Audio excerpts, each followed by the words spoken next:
आज आपने राजनीति से संन्यास ले लिया है क्या? जिस दिन मेरे आयु के 75 वर्ष पूरे हो रहे थे और यहाँ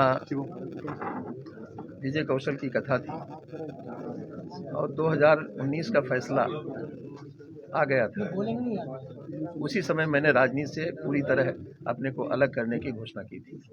इसलिए 2019 के बाद आप मुझे कहीं भी राजनीतिक दृष्टि से सक्रिय न पाए हैं, न आगे पाएंगे।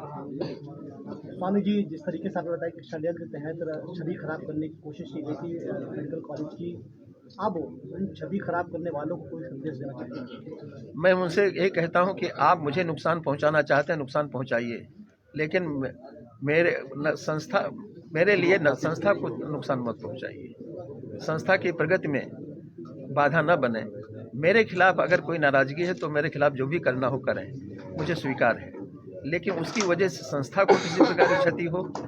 हमें आश्चर्य है कि हमें बदनाम करने के लिए लॉ कॉलेज को ही माध्यम बनाया गया। जिन दो लड़कियों को इस काम में इस्तेमाल किया गया, वो दोनों लड़कियां लॉ कॉलेज की, तो दोनों LLM की छात्रा थी और दोनों को महाविद्यालय के वित्तीय सहायता से पढ़ने का मौका दिया गया था और उन्हीं को इस्तेमाल किया गया। तो मेरे समझ नहीं आता है लॉ कॉलेज को क्यों इस्तेमाल किया गया, लॉ कॉलेज के छात्रों को इस्तेमाल किया गया। इसका मतलब यह है कि उन लोगों की नीयत लॉ कॉलेज को नुकसान पहुंचाने की थी, इस PG कॉलेज को नुकसान पहुंचाने की थी, जो नहीं कर पाए। वो अपने उद्देश्य में सफल नहीं थे। स्वामी जी, एक वक्त था जब बहुत तेजी से आपका नाम बढ़ रहा था, तो लेकिन यहाँ वर्चस्व राजनीति वर्चस्व की बड़ी लड़ाई थी, तो क्या मानते हैं कि वर्चस्व के चलते भी कहीं ना कहीं आपको? देखिए, वर्चस्व की लड़ाई ने मेरा नुकसान जो किया वो तो अलग बात है। आज 11 साल 2011 से मेरा पासपोर्ट जब्त है। मैं विदेश यात्रा नहीं कर सकता। हर वर्ष कम से कम 2 यात्राएं विदेश की हुआ करती थी और जब मैं जाता था तो मैं नहीं जाता था, मेरे साथ शाहजहांपुर जाता था। सभी के शाहजहांपुर से आए हैं। वर्ष में कम से कम 2 बार विदेश की यात्रा होती है। अभी भी थोड़ी दिन पहले तक सिडनी से मेरे पास निमंत्रण प्राप्त था, लेकिन हम किसी भी अंतर्राष्ट्रीय सभा में, अंतर्राष्ट्रीय सेमिनार में, अंतर्राष्ट्रीय चर्चा में भाग नहीं ले सकते थे क्योंकि मेरा पासपोर्ट जब्त था, आज भी जब्त है। स्वामी जी, एक सवाल ये था कि आपने कहा कि आपके खिलाफ साजिश की शुरुआत न्यूयॉर्क से की गई, इसमें कितनी सच्चाई है? आपने कहा आपके खिलाफ साजिश की शुरुआत न्यूयॉर्क से की गई, इसमें कितनी? न्यूयॉर्क से नहीं की गई, न्यूयॉर्क में दिखाया गया था।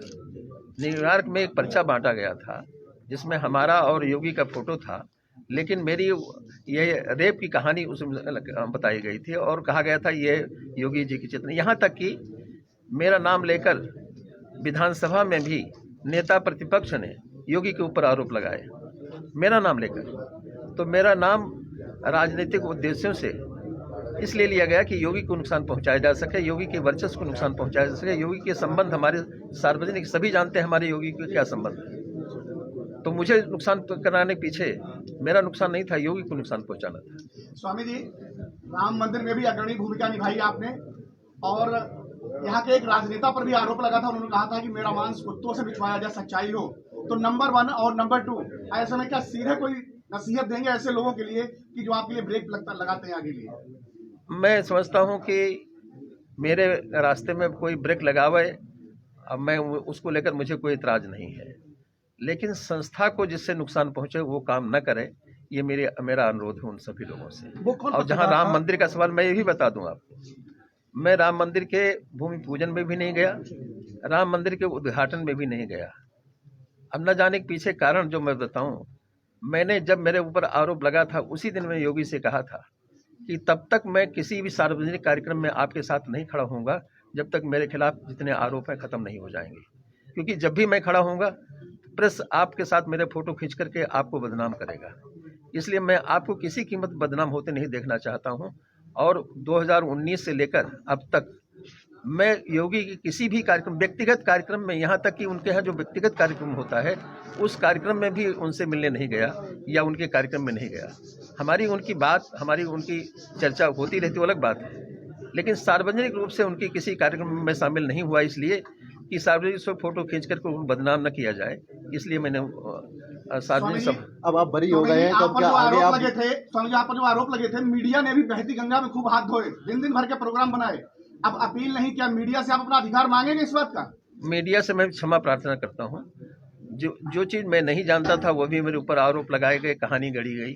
अब निश्चित ही मीडिया को लोग इस्तेमाल करते हैं, किसी ने इस्तेमाल किया होगा, मीडिया को कोई दोष नहीं देता हूँ। मीडिया तो मीडिया होती है, उसको कोई भी इस्तेमाल करता है, जो इस्तेमाल करता है वो दोषी होता है, मीडिया को दोष नहीं देता हूँ। आप बरी अदालत में बरी किया है आपको, तो अब मंदिर जाएंगे, राम मंदिर जाएंगे दर्शन करने के लिए? नहीं, अब राम मंदिर दर्शन करने जाएंगे ही जाएंगे। अब तो हमें अधिकार हो गया दर्शन करने का।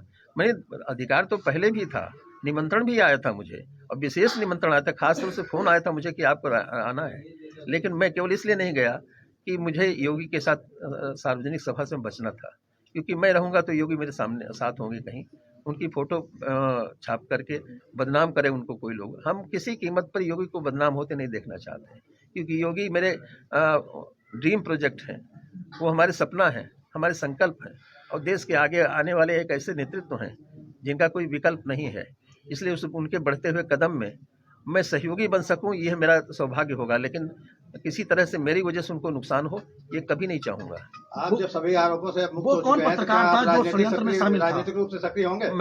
मेरे जमान पर उन दोनों पत्रकारों के नाम हैं जिन्होंने वो जो तहरीर लिखी गई, तहरीर पर दोनों पीड़िताओं से हस्ताक्षर जिन्होंने कराया, उनके नाम मेरी जमान पर हैं।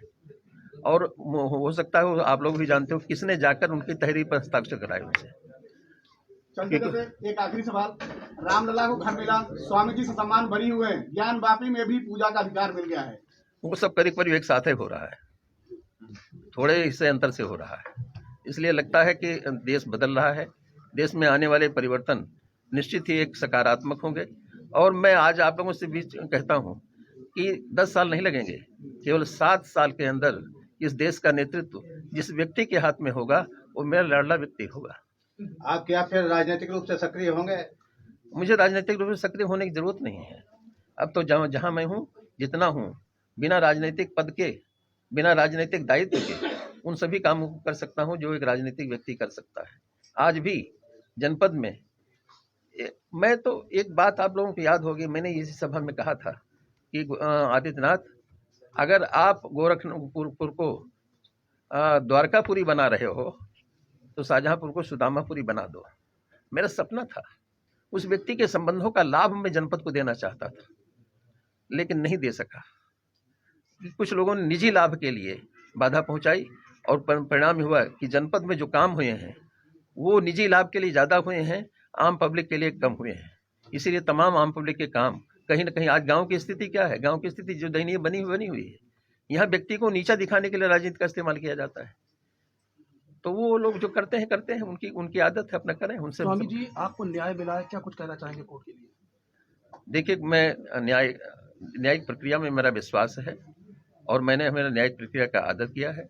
न्यायिक प्रक्रिया ने जो भी मुझे निर्देश दिए उसका पालन किया है। मुझे स्टे मिला तो हाई कोर्ट से मिला, जमानत मिली तो हाई कोर्ट से मिली, और न्याय मिला तो डिस्ट्रिक्ट कोर्ट से मिला। हमें न्यायपालिका को लेकर कोई शिकायत नहीं है। स्वामी जी, आप बाइज्जत